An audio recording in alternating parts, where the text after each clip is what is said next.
Ladies and gentlemen, friends and viewers, welcome to another audio commentary by yours truly, Stormy with the capital Z. This time around featuring a game that has Yumiko spawning as the pink human player at the bottom left position against Passion, the green undead player at the top right location on this map known to be Last Refuge. And we are apparently at game number 2. Game number 1 was really good if you ask me. I highly recommend you go and check that out before you do this, because I will be perhaps spoiling a few results of it, and if you don't like spoilers, you are most welcome to check that out before this. So yeah, in game number 1, Yumiko did go for the MK, and well, did he do well over there. He played really well with that MK over there. Did manage to reach level 5 at the end, and that was the level 5 on the MK was more than enough to call the GG for Passion. So now Passion opening with a fast DK build order. Not, I wouldn't say fast, but first perhaps, because he did put the altar first, and as we can see, DK is coming out. No scouts being used by either of the players. Obviously they pretty much know on what the other player will be doing. Obviously pretty much a standard human versus undead. Can't say anything very much special about it, but this camp over here reminds me of a camp. If you guys remember that good old map called Melting Valleys, which kind of got removed from most of the tournaments, it used to have a camp which was just as close as this one, with the mercenary camp over there. And on this map specifically, most human players decided to go for MK over Archmage most of the time for some reason, and it did work out very well if you ask me. I wouldn't say that it worked out bad or something, but well, this kind of reminded me of that, so I just thought I'd mention it. And anyways, human player has begun the creeping, and surprisingly creeping out a green camp with all of those militiamen. Undead player heading towards the human base with the Rod of Necromancy, which he obviously bought from the Tomb of Relics, which was built right after the DK was out, or before it. I don't really know the specific time, but here comes the DK using his first coil or the Archmage, and that's not really gonna do a very much significant amount of damage though, or gonna be causing much of the havoc. But Yumiko pulling in a few militiamen, and it seems to me like he wants to do some sort of hero focusing over there, wants to like force a TP or like just get a kill over the Archmage, because he is not he already like wasted about 75 plus 75 150 mana over the Archmage. Don't really know why you want to do that, because you don't really have any other units to face the Archmage, face the whole human army with, rather, not the Archmage alone. And well, you can't really kill it this early point of the game. At least I don't think you can, unless and until you have like sick microing, and even if you do, you still have these militiamen on the road to disturb you from doing that. So we can clearly see that the human player is going for an expansion at this little gold mine over here, this ogre camp, ogre and troll camp, ogre magi troll camp, whatsoever you might want to call it. And the DK incoming. DK not killing off that critter. Might wanna. He's still casting away all of those coils over the hero. I don't really know why you want to do that. He could have, well, yeah, that's what he should be doing. That's what he should be doing. He should be getting some jacks, getting some peasant kills or something. Seriously, you're not gonna get a hero kill at this early point of the game. Not unless and until you go for those little cheesy little ghouls around things, where you go for the mass ghouls at the start, and man, that work out effectively. And so some of the times undead players tend to go for the unholy aura as the first spell, first ability for the DK, then the coil. And a skeleton warrior coming in to the expansion, not gonna do very much, trying to run away, and oh, hiding in that little glitch and being killed, picked up by the footman and the archmage. Peasants are waiting for lumber, I believe, because yep, lumber, waiting for lumber. And the town hall has been dropped, will be masked fast build or mass build or rather whatsoever you might want to call it was about to say repair, because the ability on the peasants does say repair while you right click on that building. So Undead player now going for some creeping of his own, going at the green camp, and I don't think this is gonna get him to level 2, but Yumiko player has reached level 3. That's one thing the Undead player should be knowing. And well, all I can say right now is he needs to get his heroes to level up a little as well. Lich is coming out, and it'll be a little preferable to get the DK to level 2 to get that little unholy aura, because you need an unholy aura. Don't tell me that you're an undead player and you do not need unholy aura. You do need that, because your units are not going to regenerate without that. You are creeping at the undead player's merchant camp, and it's pretty successful in doing that. Undead player going from the sidelines and heading right towards the expansion, and oh, humans are killing off that little critter over there, just to avoid the Undead player from using it as a potential skeleton warrior, or rather two potential skeleton warriors. And Undead fiends causing some great amount of havoc inside the human expansion. Those peasants are completely defenseless, and oh, a phone call. Give me a second. And I'm back, and here we go, restarting the replay. And it seems to me like the human player is under jeopardy, as you can see. Human player arriving at the expansion point to save his base, and the base will live another day indeed.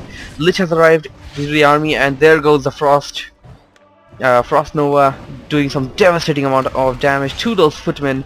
And Elemental being targeted by the Undead player, tanking a lot of damage if you ask me. And right now human player has to back out. He cannot withstand this kind of a Undead army if you ask me, and he's constantly losing footmen. Although the undead hero, the Undead first hero, the DK, is at real low hit points. Well, that was enough to draw back the Undead player, and he's still, human player still applying pressure, and oh, the two elementals, they're gonna do some great amount of damage. Undead player forced to go back to his base. Probably wanna stay in there for a little while, and while getting his DK to a little more hit points if you ask me, and saving away those fiends over there. The fiends are getting a low hit one, and my god, is the damage done by these elementals much or what? Human player buying the potion of lesser invulnerability, and probably boost of speed and dust of appearance. I don't really know if he already had that, but he has it now. Taking up the keep this time with the main building, obviously, because I guess he got a little late or something, and getting a zeppelin with the footmen over there from that camp in front of his base. Undead player heading inside once again, coming towards the human player, and oh my, human player this time I believe he will be able to defend his base rather easily, because he already has a good number of towers up, or rather no, he only has like 2 of them up. Others are still upgrading, and if the Undead player manages to get to like destroy them before they upgrade, well, it's not really gonna work out, and oh, it might just go down over there, and it did upgrade. I did see the last animation over there. The tower was upgraded to the guard tower, but it was too little too late. Now these the towers at the back need to be upgraded as soon as possible. Well, you can't really fasten the upgrade process. Obviously, you have to wait until that little bar over there completes. While then, all you can do is distract the Undead player, and well, human player has already managed to do that. If you ask me, Undead player getting a Dark Ranger as the 3rd hero, as the Undead player probably has seen the Zeppelin fly over, and Zeppelin is heading towards the Undead base. Undead's gold line is gonna destroy. Is gonna cause some good amount of damage over those acolytes, and yes, I was right. He is going to destroy that haunted gold mine, and if that haunted gold mine goes down, the Undead gold supply will be cut off for a good amount of time, down to 50% of the hit points. And it seems to me like the human player is going to be committed towards this attack. Undead player trying to massively repair it, and at the same time attacking all of the footmen. The footmen are going down, and it seems to me like the Undead player will the Undead's haunted gold mine will live another day. It doesn't seem to me like that the human player's push was quite successful, but it was successful enough to buy him some time. But at what cost? He lost all of his footmen, and oh boy, Zeppelin. Zeppelin escaped. That little thing timed out. That little web research of the Undead player timed out, and whoa! Never knew, never knew this map and I had an island. Do we have drops? Obviously not. So anyways, here we are returning back to the base, and I'm curious to see. Okay, we got the mega turtle over here. This is the camp from Turtle Rock, I believe. Turtle Rock and Aqua Isles with the big turtle thing. Gargantual turtle, if I got it right there. So we're back to his base, or rather expansion, and now is going to be creeping a little with that elemental of his, which is tanking a lot of damage if you ask me. And gonna get a gauntlet of Ogre Strength, which he cannot pick up at the moment. Has to use a clarity potion or something to pick it up before, as he just lost his last slot over there. Getting his Archmage to level 4, getting the little Brilliance Aura level 2 that he will pretty much need once those casters are on the field. Speaking of casters, here comes a few Arcane Walls, or rather Arcane Sanctums. And Undead player creeping at this. It's a red camp. Yep, it is a red camp. He's gonna creep at this red camp. He's got a healing wards. Oh boy, that's gonna be good. That's gonna be good. I mean, Undead player already has the Unholy Aura, and along with that, he got the Obsidian Statue for the extra healing. He got the DK for instant heal anytime. Condition being that he needs mana, and well, those healing wards are going to be working out with the Undead player really well, if you ask me, in this battle. Undead player going towards the Arcane Vault, gonna be able to destroy it, no problem, if you ask me. Human player not pulling any of the militias or the peasants to repair it, and he is going to lose that vault. And I believe he was... Oh, what the hell are you tanking your own building, mate? And right now, Undead player, as I said, dropping the healing ward, now gonna be going after those towers. He is going to be able to take them out relatively easily, even though they are massive number. Human player is not doing anything yet, and here comes the human army. Stormbolt over the fiend, and it will be coiled right at the last second. That was enough to save it, and the Undead player will retreat back for some time. And no, he's probably gonna come back. He is probably going to come back.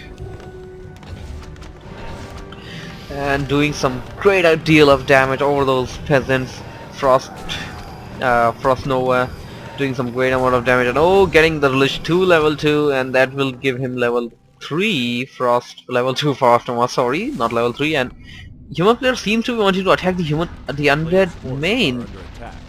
Well, oh wait a second, Undead player has an expansion? Undead player is trying to get an expansion, but human player has spotted it using its Zeppelin.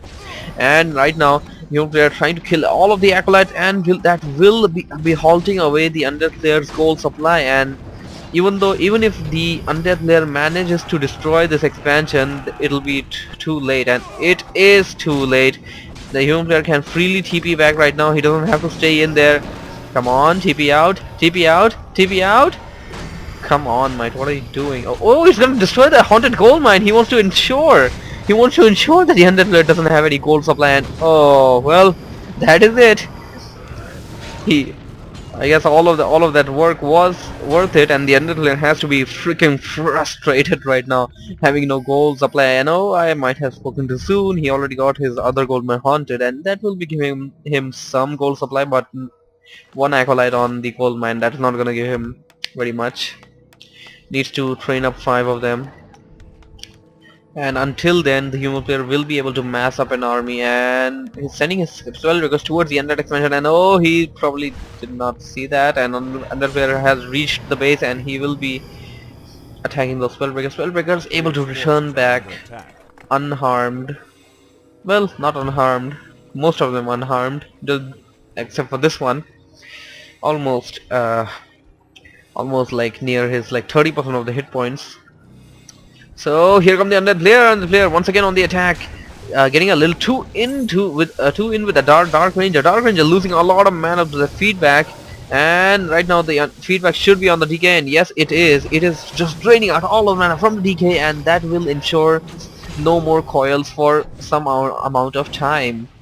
That will allow the human player to do some real nice little bolt surround nuking, bolt surround focus, and human player waiting at the back of his base for an Undead player once again getting to the 5th acolyte at the expansion, and that will be giving him the gold supply that the human player wanted to cut off. Forces are under attack. And oh, Undead player going for this little camp over here, not commonly seen. And oh, wait a second, well, that's kind of new. If you build a necropolis over here, the blight will come down here as well, and that kind of signifies, even if like the enemy does not climb the ramp, he will be seeing that the Undead player is right there, because he has a base over there, because obviously there's no other way the blight can be there unless and until the Undead player happens to use a lot of sacrificial skulls. Well, Undead player now getting a claws of attack +9, and leaving behind the tomb. Why do you leave behind the tombs? I don't understand. I don't understand why these pro players leave behind the tombs. Are they like, oh, I don't need that tomb, or it doesn't even need an item slot. I mean, it's a permanent power up. Why do you even wanna do that, even if it's like a 1+ or 50+ hit points? It's beneficial. I think it's beneficial. Anyways, enough of the rambling. Human player wants to creep as much as possible, and whoa, wait a second. How did the Undead player even know? Oh, wait a second. He did not, and oh, human player wasted away his storm bolt over that Undead illusion. Yeah, Undead illusionary death knight. Undead player now has good vision of what the human player is doing, and oh my, human player caught off position, TPing back, chose to do the right thing, and now he's TPing back.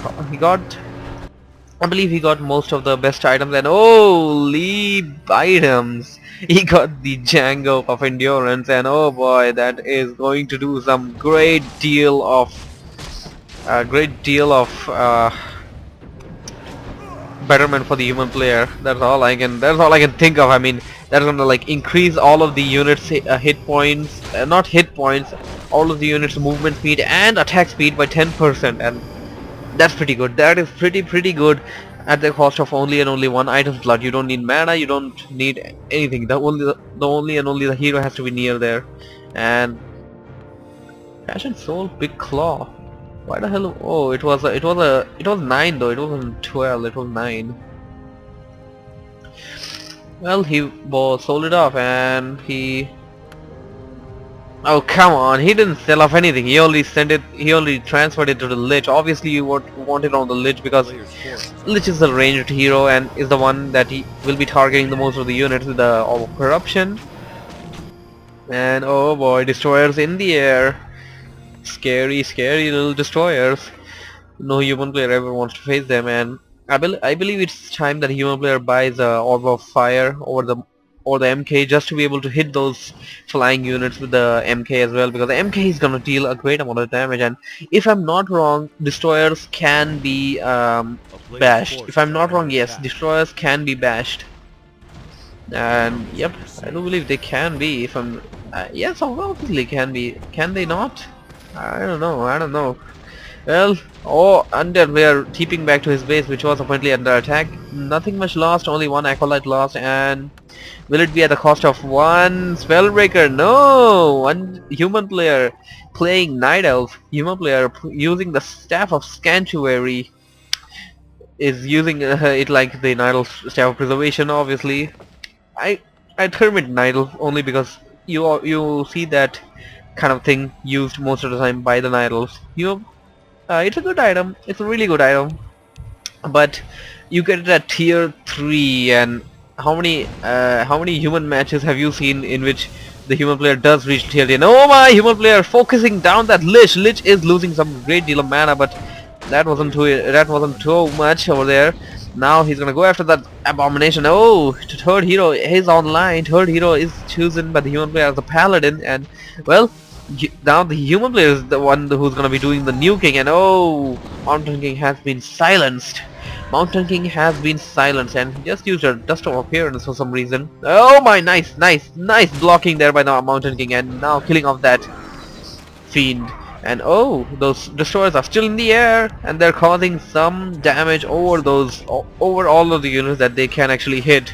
They can't hit spellbreakers because they are immune to magic. And oh, human player has +2 attack over there. That is obviously very good, which is giving out dividend, if you ask me, because that is some great deal of damage over the DK in the amount of time that the human player even was there. And oh well, this is the right place, and oh boy, boneyard. Human player wants like, oh boy, he wants to rather destroy it before that thing comes out, because if that thing comes out, I don't know how a human player is gonna be able to tackle it, because he has absolutely no anti-air. Even though the big guy, the boneyard, the frostworm, won't be able to attack the spellbreakers, the fiend still can do it. And oh my, human player once again playing Night Elf, and he was able to take out the haunted gold mine. And oh my, this is, I believe this is the magic of the endurance aura. Just a little 10% boost can give you so much. And oh my, look at the damage done by those spellbreakers. And Archmage being focused down by the destroyers. Archmage has 2 potion invulnerabilities, not 1 but 2 potion invulnerabilities. That's rarely seen.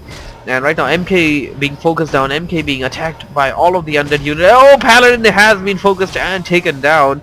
But it seems to me like the human player will still be able to take this battle away with the amount of, well, just with the amount of damage that he is doing right now, and with the momentum that he has, it'll be really hard for the undead player to swing it away. And oh boy, will this be the momentum shifter? The frostworm is online, and the frostworm can deal some great amount of damage. Here it comes. Oh boy, dealing away damage over the Archmage. And oh, don't want to go in there. Don't want to go in there. No. Bad. That's not this way. Damn it. Come on, Passion. He kind of fell into the trap, and oh boy, he's gonna be agitated over there. GG'd out, or rather raged out. Might have not, but yeah, he probably lost the game, because he did lose a lot of units to the human player, and also lost the haunted gold mine, which does cut off his gold supply for some good amount of time. That was a really good game. Hope you guys enjoyed it. Thank you for watching. Thank you for listening. If you have enjoyed the cast, do not forget to hit the like and favorite button. If you are watching this on YouTube, that is. If you're watching this on twitch.tv, stay tuned for the next cast. Z out. Bye bye.